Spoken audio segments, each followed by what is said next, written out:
আজকের বিয়েবাড়ির মেনুতে কি কি আছে তোমাদেরকে দেখাচ্ছি। প্রথমে এখানে গরম গরম ভাত আছে, সাদা ভাত, তারপরে চলে আসলো সালাদ, তারপরে চলে আসলো বেগুন ভাজা, তারপরে আসলো শুক্তো, আর তারপরে আসলো ফুলকপি আলুর রসা, তারপরে আসলো আলু ভাজা। তো এর মধ্যে আমি অনেকগুলো জিনিস স্কিপ করে দিয়েছি, যেটা খাই না সেটা আমি স্কিপ করে দিয়েছি।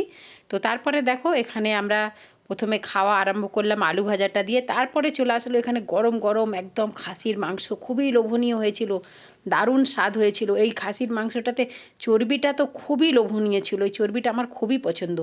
এটা দিয়ে আমি অনেকগুলোই ভাত খেয়ে নিলাম একদম মন ভরে, দেখতেই পাচ্ছ তোমরা।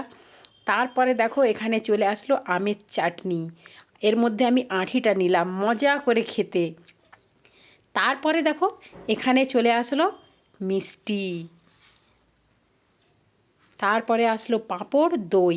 তোমাদেরকে মেনুটা কেমন লাগলো বন্ধুরা একটু কমেন্ট করে বলবে।